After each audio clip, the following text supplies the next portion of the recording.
Hello and welcome to another episode of the League One Lowdown here on the Deck Network with me, Callum. I'm once again, as always, joined by Sam. Good afternoon, or is it evening? Good evening, afternoon, Sam. Good afternoon. I'm still going to go afternoon, even though it's dark and miserable outside. We're still going with afternoon until I think 6 o'clock. Then it can be classed as an Do you evening. think it's just Yeah. dark and it feels weird calling afternoon dark? Anyway, we're here to talk about football, not times of the days. As always, we'll go through our predictions from last week and look ahead to this week's fixtures. Look ahead to all of the ones that are coming up this weekend, including some interesting ones at the top and bottom of the table. A lot of top sides playing a lot of bottom sides this week as the fixtures kind of shake out, as well as two managerial movements as well that we'll look at. But first of all, Sam, as we always do, and this is the part of the show that I'm actually quite enjoying recently, let's have a look at last week's predictions and a couple from the week before as well, thanks to midweek fixtures. I was kind of hoping we didn't have to talk about this for the first part, but the last midweek, obviously, we had a very weird match week in League One, so we had extra games. So, as we all know, Callum was leading when we finished last week's podcast. He continues to lead. He got Birmingham versus Stockport correct as a score, and then somehow Burton went and beat Peterborough, so he got the correct outcome for that one as well. So it gave him 4 points for that night, and I got the one, which left the scores at 118 for me and 124 to Callum going into last Saturday's fixtures. And Callum did rather well again. Obviously, we had a lot of postponements, so the points don't look as good as they probably do. Callum, you got 5 correct outcomes and a correct score, which ain't bad going, considering I think there was only 9 Yeah. League One games on in There wasn't total. many games, was there, at all? With the Storm, no, I don't think so. That's a 6 out of 9, giving you a total of 132 points. It's And not then I bad, is got it? 3 correct outcomes and a correct score, which isn't obviously as good. So I've now got 124 points, and you've now got 132. So the tables in the past 3 weeks have completely turned on their head, and you now lead. So if you're unfamiliar with what the punishment is in the season review at the end of the season, the loser has to buy a shirt of the other person's supported team. So I would have to buy a Lincoln shirt, and Callum would have to buy an Orient shirt if I was to win. But at this moment, Do they have to be this season's, or can I choose like a I can, nice archive one? I'm sure you you've can got choose an one from the archived one. past that's quite Yeah, nice. we've got many archived ones. I'm sure. I'm going to be choosing whatever one's in the sale, to be honest. That is for sure. I quite like ones that that look quite nice. I quite like a retro football kit, and if it's Leyton Orient, and I can have Sam's a loser on the back of it or something like that, that'd be decent, wouldn't it? I'll take it. I'll take it. In the first part of the podcast, then I think we'll go through two managerial changes that have happened, and then we'll go through the rest of the games in the second part of this podcast with a nice juicy filling of some trivia as well, some Christmas themed trivia for everyone this weekend. For me, the big one is obviously Reading and the departure of Ruben Sayers. A huge department, isn't it? We spoke last week. I think you gave him one of your Spotify Wrapped award winners for Manager of the Year or something like that, or I think it was Club of the Year and stuff like that. It is truly an incredible job, not only to keep them up last year, but they're in the 6th place at the moment. I mean, I don't think anyone would have predicted that, and he's gone to a club that I suppose when you look at the football pyramid is only a few places higher than them, but Hull City, we know a club that have got, I think it's fair to say, infinitely more resources than Reading currently do. You can't blame him for moving on. I don't think any Reading fans are particularly. No, 100%. I think the only thing that is worse with Hull at the moment is the stupid Mauling by the Tigers song they've got, which is one of the worst songs I think in football. But yeah, what a job, especially this season. He kept them up last season through absolute adversity, not being paid, points deductions. He kept them in League One. And then this season, they've got the second best home form in the division behind Wycombe. Sitting in 6th place, 9 wins, 4 draws, 5 losses. Their away form is patchy, but they're still 6th in the league. In what is a division that has we all have said this season has become much more competitive, and that is proven by how tightly congested the middle of the table is. To have a managerial record of, this is from Wikipedia, 78, 34 wins, 18 draws, and 26 losses, with a 43% win percentage at a club who a lot of people probably thought they were actually going to go down last year because of the points deductions. And then you looked at their summer this year, they bought, I think, one player who ended up being a goalkeeper. And then on deadline day, I believe they got Kem Campbell in on loan. And I think that was all they did.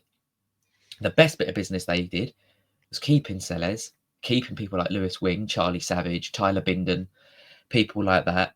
You do worry that in January, he's going to come knocking back at Reading, knowing the financial restrictions that are on that club, and some of their better players now leave. But I don't think we can take away how big of a miss this is going to be for Reading. Obviously, they got a draw at the weekend without him, a decent point. But we're now heading into, obviously, we know the festive period, as we've got our little plug here, our festive live stream. I believe it's next Wednesday at 8 p.m. on the 18th. So make sure you join us for that. But yeah, you can't take it. We're heading into the most busy period of the season, and I don't have a manager. They've got replaced him with Noel Hunt, which I put on our Twitter account. It offers continuity. He's been at the club, knows the fans. The fans respect him. So it does offer that continuity, but he's obviously come from their under-21s, never managed a senior team. There's two ways to probably look at that.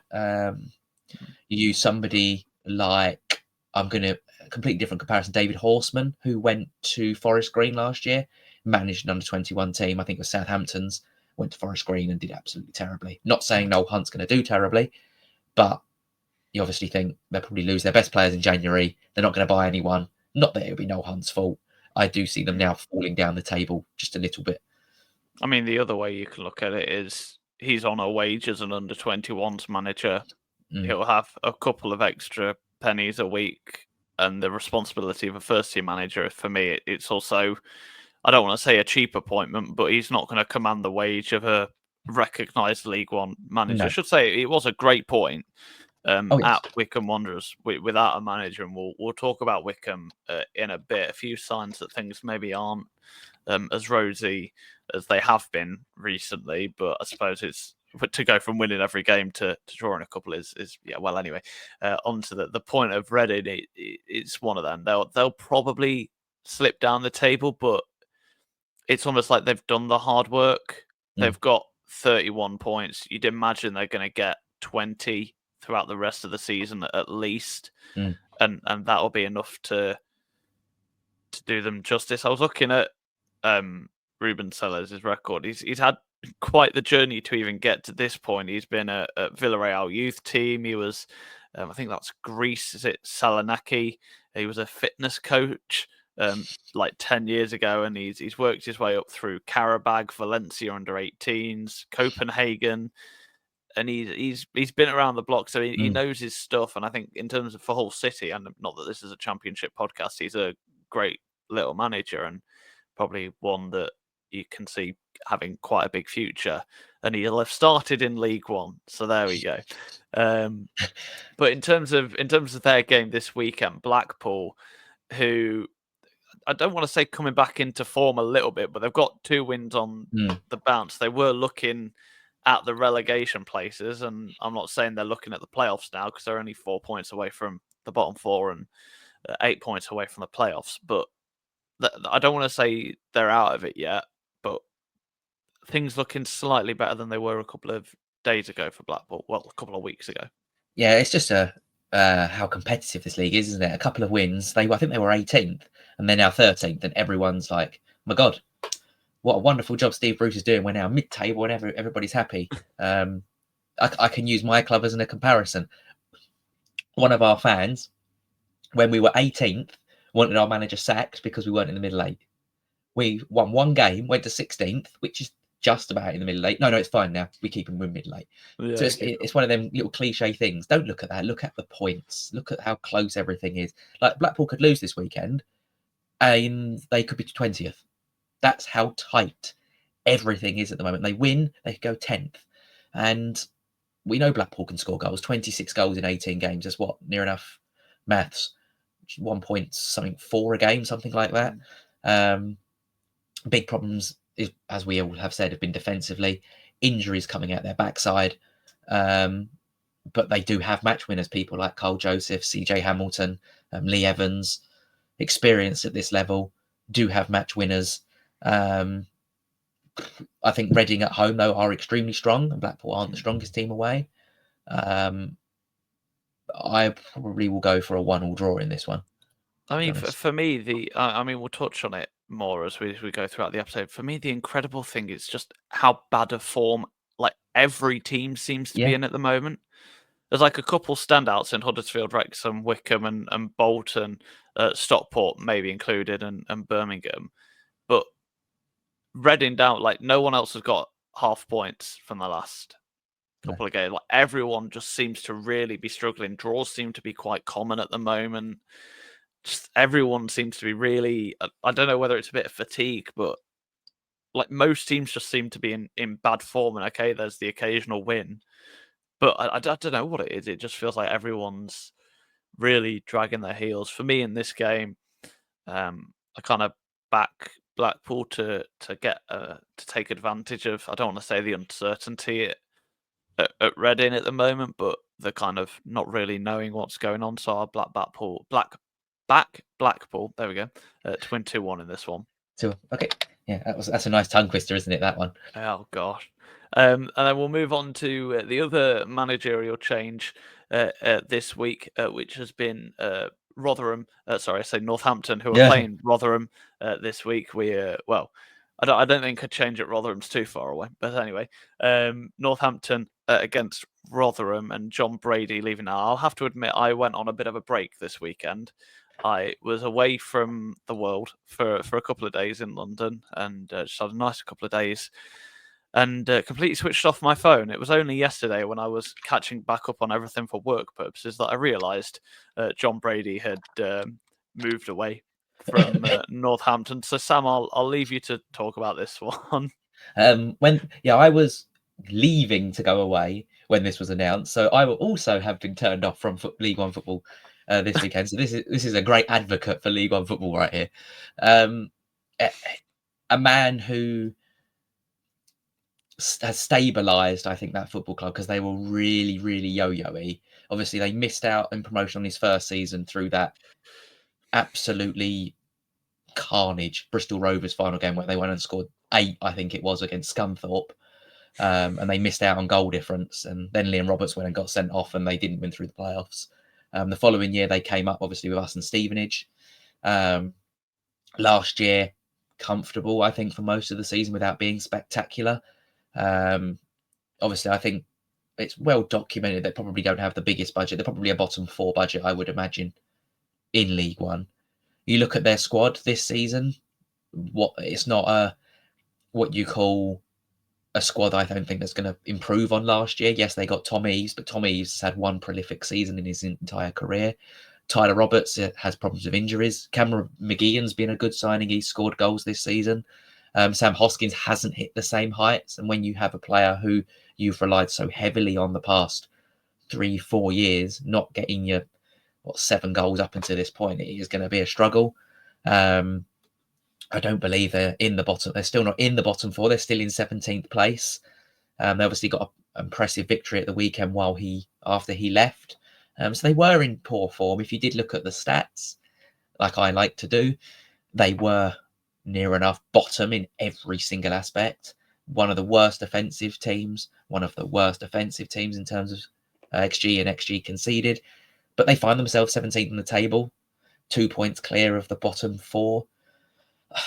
I mean, I don't think anyone can disregard the job he's done. And it's going to be very difficult to find someone who I think can come in and do the same job on such a stringent budget. There was talks last week about Robbie Savage getting that job. I can't see him leaving Macclesfield because I think he doesn't have quite a big stake in it. And obviously he's manager and he said this year he's just going to do it single-handedly. So I was looking through the manager odds. He doesn't seem like the type to leave. They approached rumours. Bromley manager Andy Woodmansday, who's been linked with a lot of lower League One jobs for a little while. Yeah. I mean, that would be a good step for him to come into League One. He probably deserves his chance. Getting Bromley into the Football League for, I believe, the first time in their history was a pretty spectacular achievement. And it would offer that progression for him. It would obviously the other be a one very I've seen difficult is Andy Peakes, the Tamworth manager, who Okay. may I say has been incredible. Mm. He's taken Tamworth from the third tier of the National League all the way up to the National League, and they're the only part-time club, I believe, at Okay. that level. So they're doing an incredible job, and they're well above the relegation zone. But again, it's just I can't with how well they're doing in the FA Cup. You can't see him leaving before January, No. can you? Unless it's a huge club, and with all due respect, Northampton, okay, they're a bigger club than Tamworth, probably a much bigger budget. But again, you can't see a manager like that, which would be ideal, but they're doing so well in the FA Cup that why would he leave? Mm. So again, it's a bit like Burton, in a sense. I suppose they're in a much better position, but Burton just don't they can't seem to attract the managers that they want. If that makes sense, they can't attract the managers that they need because I suppose the big name managers are either in jobs or waiting for a better job to come along. So it's a difficult one, isn't it? In terms of the game, which is I suppose where we're actually focusing our discussions. Rotherham, they're a side that I think I said it, they're sort of getting the hang of it now. They're sort of getting the hang of these Steve Evans style tactics. I don't think they like it. The players don't really sound thrilled by the whole idea, and I've got a huge grudge against them now for what they did to my best friend, Adam Jackson. We're on first name terms. I just the thing is that they're getting it now, and we can go out there and say that we hate it. We can go out and say that it's anti-football. But if that's how the players are told to play, that's how they'll play. So in terms of this game, I can kind of see Rotherham bullying Northampton a little bit, and proper bullying them. I think it'll only be 2-0, mind you, and I don't think they won't be close goals. They won't be pretty goals. They'll just be a penalty and a header from a corner or something like that. But yeah, I'll go 2-0 Rotherham. Yeah, it's weird, isn't it? Because Northampton are still 20th, 2 wins in 5, and are a point clear of Crawley Town in the bottom 4, which I didn't actually realise after they won last week. I think that's because all the other teams around them played last week, and I think their game was called off because of the storm. It's a shame they weren't in the bottom 4. I do kind of agree. I do think Rotherham will beat them. I agree that they're starting to get the Steve Evans type of play, but I think when they come up against an athletic side, which Northampton aren't, then it's a different type of game. These are two sides that I think play very similar. Get the ball up to a big man, play off second balls. I think Rotherham will also win, but I think they'll win 1-0. So very similar kind of ideas as to how these games will go. Let's have some festive Christmas trivia from Trivia Corner, as always, Sam. And then we'll have a quick ad break, and then we'll whiz through the rest of the games with a few talking points sprinkled in as we go along. But over to Trivia Corner and Sam. Yes, we need a little. I'm going to have to ask for a little jingle for this. We're going to need one. I'll send the message now. Give me a second. Yeah, we need a jingle for Trivia Corner.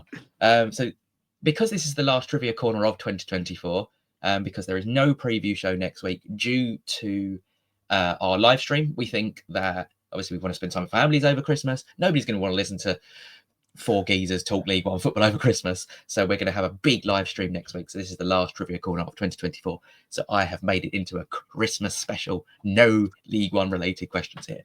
Can we have during the live stream? Can we have like a section where we have a pub quiz? Just a 5 question pub quiz. I can do that. I can do that. So the first question in this Christmas Trivia Corner is: what is the traditional Christmas drink in Britain, often served with warm spices and sugar? That is question 1. The second one is: in what country is it customary to leave a boot by the fireplace on Christmas Eve for St. Nicholas to fill with gifts? And the third question and final question for this year is, what is the name of the traditional Christmas song that tells the story of a family's journey to Bethlehem? They are the three questions. Get your answers in the comments. Write them down on a bit of paper, whatever. And we're going to have the quick ad break before we go to the answers.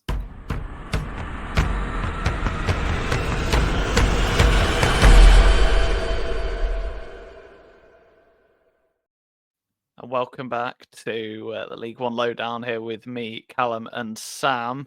Hopefully, you've had time to write down your answers. Sam, the quiz master, go on, give us some answers. I really need to get a hat with that. You need a hat, don't you? You need a little bow tie or something like that. I love it. So the first answer: what is the traditional Christmas drink in Britain, often served with warm sugar and spices? Callum, do you know that one? Don't look at the sheet. Well, you kind of spoil it, but it is my favourite drink at Christmas. Other than a cider, I love me some mulled wine. Mulled wine is the correct answer for this one. Giving mum energy right now, but I love a mulled wine. And the second one was, in what country is it customary to leave a book by the fireplace on Christmas Eve for St. Nicholas to fill with gifts? That country is the Netherlands, or Holland to some people, depending what way you prefer to call it. And then the final question: what is the name of the traditional Christmas song that tells the story of the family's journey to Bethlehem? And that was Silent Night. So well done if you got 3 out of 3 for the final trivia corner of the year, before I bring a pub quiz next week, which will be related to League One as well as other Christmassy activities. Talking of Silent Night, it was the EFL Trophy last night, so the Imps are going to Wembley. We'll meet anyway, Lincoln versus Leyton Orient final. Imagine. Absolutely brilliant. That would be absolutely cracking. It's a case of top versus bottom this week, as Wycombe travel to Shrewsbury. This game really interesting for me, actually. Wycombe, I don't want to say on a slippery slope, because that, I think, is a really overused phrase, but 2 draws in the league. I think defeat, if I remember correctly, to Ian Holloway and Swindon Town, which it's out of all the sides to break their unbeaten streak, you wouldn't have predicted it to be Swindon Town, would you? And then obviously Shrewsbury Town, it started off so well under Gareth Ainsworth, and now back-to-back defeats. You can't work miracles straight away like we kind of thought he might do, but an interesting game, I think, this one. Yeah, I think Wycombe probably couldn't have asked for a better game for this week. I know Ainsworth's now had a further couple of games to evaluate his squad, but obviously they lost to Blackpool after they beat Birmingham, but they got hammered by Cambridge, and we're not talking a top 6 side. We're talking a team that's with them in the relegation battle. I know they were away from home, and they are at home this time, but that's got to be rather concerning when you lose 4-1 to someone who, no offence to Cambridge, they're in pretty decent form. They've now got 1 defeat in 5, but a team that had only scored 18 goals, you went and conceded 4 to them, is rather alarming. It's a return to his old club for Gareth Ainsworth. Not that I don't think any of the players are still there from his time at the club now. But I think this is probably the perfect game that Wycombe could have asked to halt their, sounds really bad, 2-game winless run, which they've drawn both of them. Yeah, it's one of them, innit? It's like, we don't want to go all panic stations, but then, if we leave talking about it for another 2 weeks and that first defeat for a while slips in, we've kind of missed the boat. So if we kind of say, oh, where are the signs, then at least we're kind of noticing it. I don't know how much has changed. I can't say I'm a huge follower of Wycombe Wanderers highlights. I don't analyse their games as much as I maybe should do. But I'm not sure what's changed. Is it personnel? I mean, it's looking lovely and tight. You've got the top 3 teams separated by just a single point, which I absolutely love looking at that. But in terms of Shrewsbury, I can't help but think there's whenever you're at a side down there, the huge thing is the human element of it. They're going to be really, really low on confidence. So no matter how much a new manager can do for that, they'd have had that initial confidence boost, but then it would have been like, they overthink things, and, the players, the human people, that's what happens. And I can't help but think that might be the story of this game. I can kind of imagine Shrewsbury might take an early lead in this one, and then Wycombe just kind of stamp their authority on it. And I can imagine a 3-1 win for the league leaders. Okay, I've gone for 2-0 to Wycombe in this one. I think they'll bounce back in a very professional way. I think they've been the best team in League One in 2024. We've got 3 games I think left. We've got one this weekend. Got one on the 21st, the 26th, the 29th. So we've got 4 games left in 2024. So I reckon they're going to want to continue that excellent year. So the next up is Bolton versus Wigan, a side nearly in the playoffs versus a side nearly in the drop zone, both a point away from those respective, I don't want to say targets, but for me, this one is, I don't want to say Bolton's to lose, but they're starting to, you mentioned a while ago now, like their slight tweaks that they've been making to their style of play that kind of freshens it up, which we suggested they needed to do. Wigan just don't seem to be firing, incredibly inconsistent back-to-back wins, which without them, they would find themselves well and truly in the relegation zone at the moment, and then followed by back-to-back defeats. For me, it's a tough one for Wigan, and I kind of fancy Bolton to, I don't want to say stamp their authority on this game, but just make it their own, and I don't want to say run rings around them, but make it quite easy. I would tend to agree. I think Wigan have been rather disappointing to a lot of their fans this year.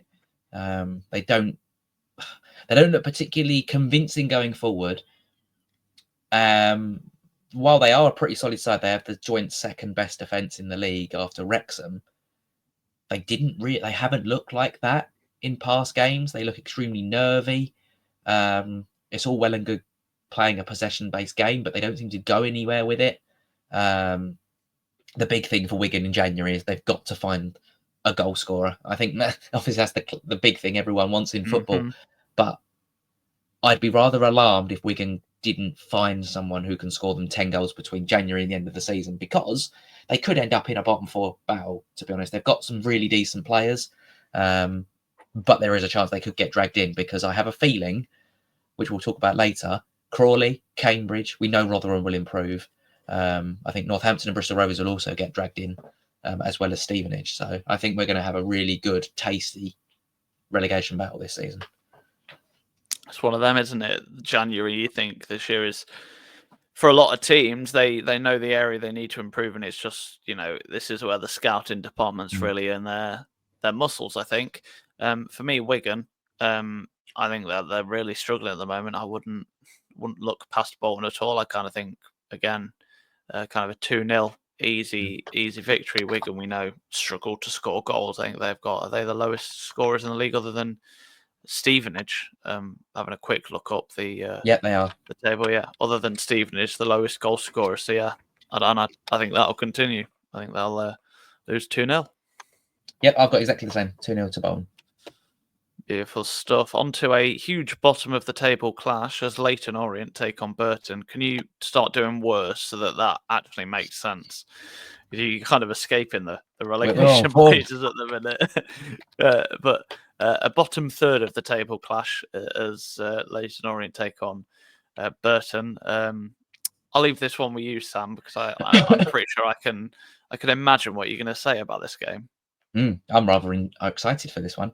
I was excited for when we played Burton last year and we lost. But we've got a real mojo going, I think, is at the moment. 3 wins in 5 in the league. Threw in the Papa John's, Virtue, Bristol Street, whatever. It's had more names than actual football matches I've been to in that competition. We've got the main concern I do have is our wide areas. We've really only got Ollie O'Neill, who I look at as a natural winger, and is actually any good, to be honest, out there wide at the moment. But we seem to have, like, I'll use last night as an example. I mentioned last week we had the lowest number of shots in the league. The last 3 or 4 games, we've averaged nearly 20 shots a game. Last night against Nathan Jones's Charlton, he came out and said he'd never had a team had so many shots on his goal and he's managed against Man City. We had 26 shots against Charlton. The team look confident. We look extremely fluid in the final third. We don't really give up many chances to the opposition. We've only conceded 20 goals this season. We are a pretty solid outfit. Set piece deliveries massively improved. Everything about us has massively improved with little tweaks. Burton obviously have 2 wins in 5. A really good victory against Peterborough last week, but we will talk about Peterborough later because I think we need to. Peterborough, aren't they? Yeah. Yeah. But I do think for the first time in a little while, I'm actually going to predict Orient to beat somebody because you've been doing it recently and we've been winning. Been working. So and I'm now going to predict us to win, but I'm going to predict us to win 3-0. Interesting. Thing is, Burton, I don't want to. They're away from home. If they were home, I'd kind of look at it a bit more favourably. But like you say, you're starting to find those. You were always an areas team, weren't you? I think that was the phrase you always used, and finally they seem to be paying off. So maybe a little less optimistic. I'll go 2-0. But I can't look anywhere other than an Orient win on this one. Charlton against Mansfield. I don't want to be too early on this one, but it is a classic mid-table match. Charlton, I feel like it's kind of the time where we can start speculating about Nathan Jones and what's going on there. For me, they're in a lot of trouble at the moment. I totally agree. They just seem to be going backwards. I think. Don't quote me on this because I've done this a couple of weeks ago. I think they've got 1 win in 13 in the league. Something, or it's 2 in 13, something like along those lines. And I said this when they started to dip at the start of the season. They had a really good start. This is a carbon copy of what they did last year. A carbon copy. They are plummeting down the league table. They cannot hit a barn door. They're okay defensively, but they were last year. Instead of now drawing the games they lose by a single goal, they are now losing them instead of drawing them, which Nathan Jones sorted out towards the end of last year. I know they have a lot of injuries, but a lot of other teams have a lot of injuries. So I don't personally like the injury excuse. And there is a chance, very slim one, that if they lose this weekend to Mansfield, who themselves have lost 5 in a row, the only team the most out-of-form team actually in the league, Mansfield, Charlton could be 20th by the end of play if all the teams below them win. So I think yes, they're in a lot of trouble at the moment, and I don't want to give you credit, but you kind of predicted it. That's the annoying thing. You kind of saw this coming before any of us did, that they would slip down the table. And I think if they lose this weekend, I think a lot more onus will be on it, and we'll probably spend a lot more time talking about it next week. For me, I can't see past a draw in this game, really, at all. 2 sides that are really out of form and just not picking up any points. I think they'll both be happy for a 1-1 draw, personally. I've got the same 1-1 draw. Oh, gosh darn it. We're doing all right. I can't even see your predictions this week because of my internet. So there we go. On to Stevenage against Stockport. Stevenage unbeaten in 3, so maybe something's going on all right there. Stockport 1 defeat in their last 5 for them. The rest of those were wins. Is that 5? Yeah, it is. I can count. 1 defeat in the last 5. So, yeah, where do you see this one going? I can't see anything past a Stockport win. Stockport I'm using the word mojo a lot this week, but they've got a mojo going since that pummeling defeat. I think it was by Wycombe. They lost 5-0. I think it was Bolton or Wycombe. I can't remember who they lost to. But since that pummeling, they've looked excellent. Obviously, Louis Barry's got 14 goals this season. The other strike, like Wootton, Ola. I think Ola Afi's just come back from injury, so obviously a bit different for him. But obviously, the rumours coming out a lot around Stockport is Louis Barry leaving in January. I mean, get his signature while you can, because you're not going to be able to get it in the second half of the season. No, we mentioned it last week about how he missed a lot of last season, but they still got over the line. But this year, he is their talisman this year. Last year, he wasn't the top scorer. He wasn't their top assister or anything like that.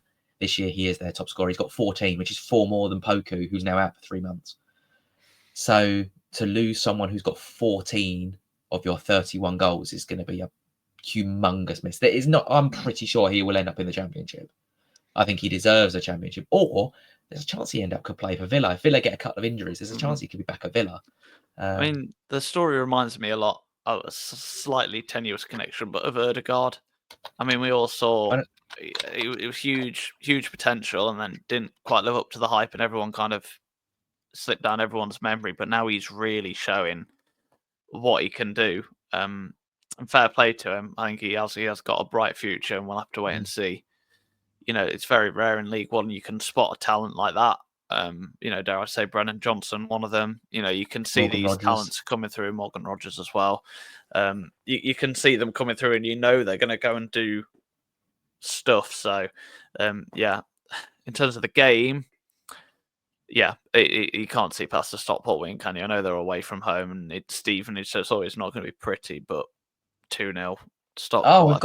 This is going really badly this week. We've all got the same scores. Oh no! Oh dear! I can't even see them. Never mind. On to we've done Rotherham against Northampton. So Wrexham against Cambridge. Wrexham now second. They've kind of just been ever present. I feel like they've always been second for some reason, either second or third. Never always the prince, but never the king, or something like that. Isn't that the phrase? Something like that. Something along those lines. Against a Cambridge side who only one defeat in their last. Only one defeat in their last 5. But I suppose you can also put it the way and say they've only got 1 win in their last God knows how many games. So yeah, it's an interesting one for them, Cambridge, but you can't really look past a Wrexham at home, can you, at all? No, I think this is a slam dunk 2-0 for me. Wrexham are amazing at home. Wrexham's average is 2 goals a game. Cambridge, we know, have a tendency, they can see 1, they'll concede 2, 3 or 4, especially if they're falling behind. But they do have that resilience, as shown in recent weeks, with 3 draws, a win. So I do think they'll lose 2-0. I just think Wrexham are so good at home. They have too much quality for Cambridge. Yeah. What's striking to me, I suppose, is just how few goals Wrexham have scored compared to Wycombe. You've got top of the league 39 goals. Wrexham have got 28, which is the same as Huddersfield. But I don't know. It's weird to me to see the difference in goals scored at that. You know, considering they're on the same point, it's 2 completely different styles of playing football, isn't it? For me, I can't see past a Wrexham win. I'm going to go 3-0, I think. Okay. So just 3 games left. You've missed Birmingham. Don't be mean to Birmingham. Oh, well, who cares about Birmingham? Just a couple of games left then. We'll do Birmingham last, just to make them wait. Exeter against Barnsley. Barnsley really not in good form at the minute. They're in 8th. An Exeter side who, as predicted, 11th, but also not in great form. It's battle of no confidence, isn't it? Yeah, Exeter no win in 5. Barnsley no win in 5.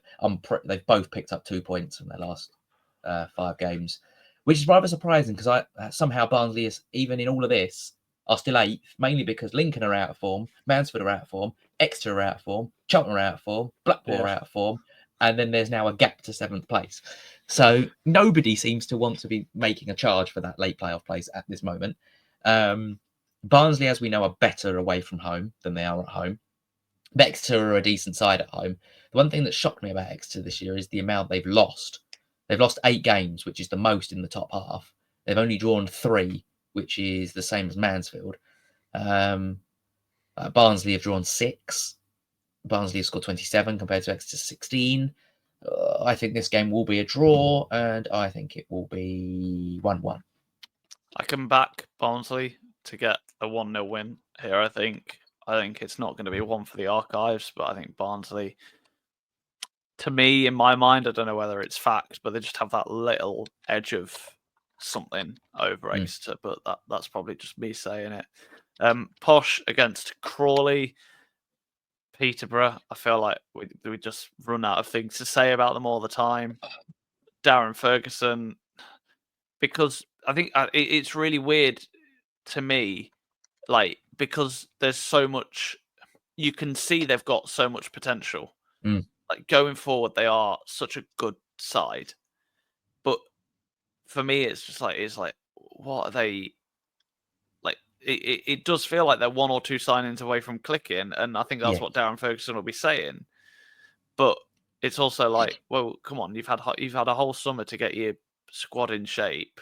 I know it was one of a lot of change, but also, like, sort it out. Do you know what I mean? Like, yeah, I think their recruitment's usually pretty good at Peterborough. That I don't think they ever really got a replacement for Clark Harris. We know he's a goal scorer.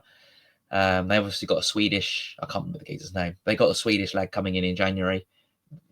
It's not like they need more goals. They've already scored 33.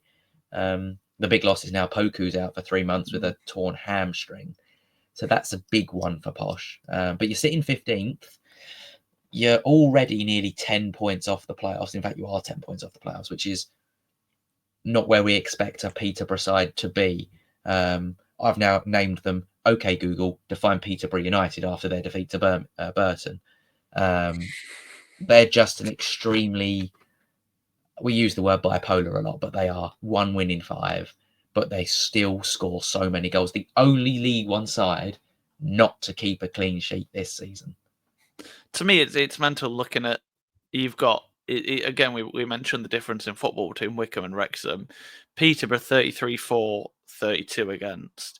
And then just one place above them is Stevenage 13-4, 16 against. It's huge. And you look at how different the styles of football is, yet how tight it is. For me, I can see Crawley doing a number on them. I can see it being a 2-1 win. And now we said that Peterborough will win 4-0, and it'll be so frustrating. It's a good point you make about Crawley. No defeat in 5. Rob Elliott's really got them clicking. I know they're still 21st, but they've not lost in 5. 3 draws, 2 losses, 2 wins. That's not bad for a side at the bottom end of the table who have just been promoted. If you just, do you know what I mean? If you just need to get the points, it's point a game. Doing all right. This is probably quite a difficult game to call. I'm going to go for a draw, but I'm going to go for a really high scoring draw at 3-3. It's going to be close, I think, that game. I couldn't call it.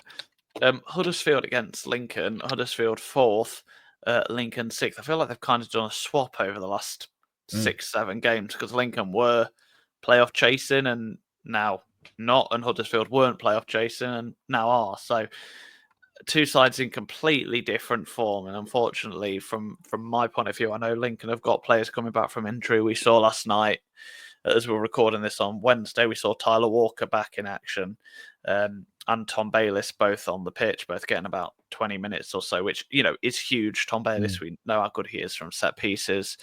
We know what Tyler Walker can do. Whether he's able to do that again after such a long spell on the sidelines, we'll have to wait and see. And there is promise for Lincoln. They've got goal scorers and their defenders are coming back bit by bit. I can't see Lincoln getting anything from this game. I can see Huddersfield winning 2-0, and I can see it being a really boring day at work for me. Yeah, I've got Huddersfield to win. I've got them to win 2-1.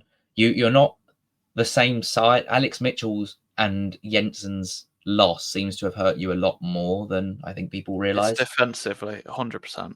26% of your 19 games have got clean sheets, where last year we were raving about how good your defence was. We like, I think Wiccan's long term probably can be better than Jensen, but he's not shown what he can do.